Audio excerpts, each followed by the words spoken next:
at the end of the day, the W is aggressive. That's just what it is. Just like most sports, people get hockey, everything else. They're all the same. Sports are sports. So I am not like upset and mad and, oh my gosh, but at the same time, I'm more, like I said, that's childish. That's how I feel about it. Caitlin is easily still in the top 5 as it relates to trips to the free throw line. As a rookie, that's an incredibly impressive stat. She got the ball in her hands a lot. We understand it. So it's not like she's getting any calls. And I totally agree with you. It's dirty hit. She's not looking. Everybody watches this show regular that I'm a Mavs fan. I go back to a play during Dallas's 2011 playoff run. And now I'm going to test your recollection of dirty plays in NBA history, Kachine. I think there's a lot of them. Go ahead. 2011, Dallas is up 3-0 on the Lakers in the playoffs. And the Lakers were the defending champions that year. And in game 4, Dallas is blowing out LA in Dallas on their way to a sweep. And JJ Barea, who was a really important piece to that 2011 championship. I remember him. Driving the lane, and Andrew Bynum comes up mid-air. And think about how big Andrew Bynum is compared to JJ Barea. I remember that. JJ midsection, now that's dirty. Like guys midair. Oh yeah, that's extensive. Exactly. And I guess I'm not saying what Chennedy Carter did was wrong, but that to me is that you guys midair, you're dangerously hitting. Yeah, that's extensive. So, anyways, for sure. Maybe I'm watching too much NBA and not enough WNBA. That is suspension for multiple games. Agreed. Right? That's next level, because you could have ended that man's whole career. Do you get what I'm saying? Absolutely. That's extensive.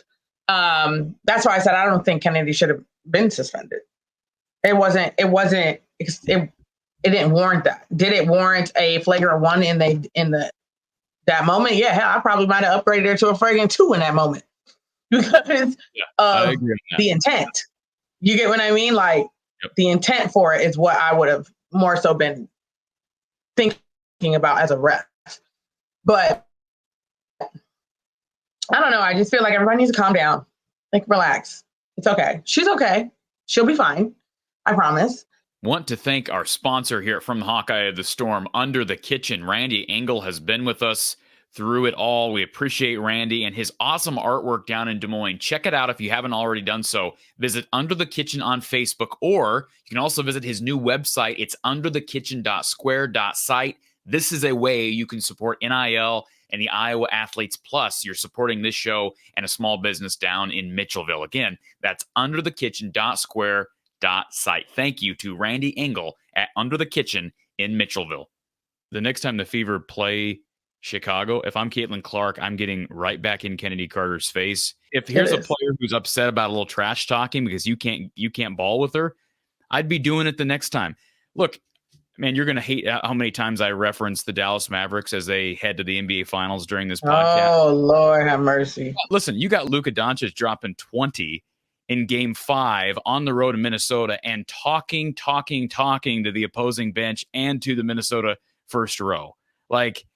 That's what dogs do sometimes. You can back it up, then you could do whatever you want to do. Exactly. Walk the walk and back it up. And although the Fever have had a rough start to their season with Caitlin Clark, she is as good as you could expect a rookie to play. And to me, the fact that Chennedy Carter was led to do this, not that it was Caitlin Clark's fault, but to me, that's more of a statement and testament to Caitlin than anything. You know what my hot take would be? Is that everybody on social media who is talking about the WNBA in a negative light on behalf of Caitlin Clark, or, you guys are going to go back to Flying Spirit and those kind of jokes, you do know you're making it so much harder on Caitlin. You're making it so much harder on her because you're putting a target on her even more because now they're irritated. Stop talking. In their mind, that is how they're feeling because we're happy you're here, but watch your mouth. That's how I feel like the WNBA players are feeling because it's we've been here. We've been doing this. This ain't nothing new. Like the playoffs was sold out already. Like this isn't something that we were already on the rise. I understand that.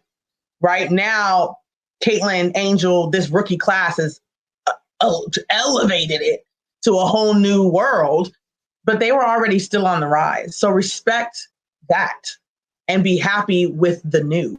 Respect the old, happy with the new, right? Like we can be both, but the Caitlin Clark fans, the bad ones, okay?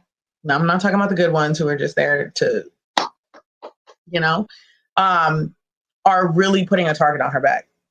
I would hate to be Caitlin Clark. That's all I gotta say. Because everybody hates you. Everybody you play hates you for something you ain't done. You haven't done anything. You ain't talked bad about nobody on social media. You've given people flowers, their flowers. You've done everything in that sense. But still, people hate you because fans make them hate you. That's got to be a tough pill to swallow.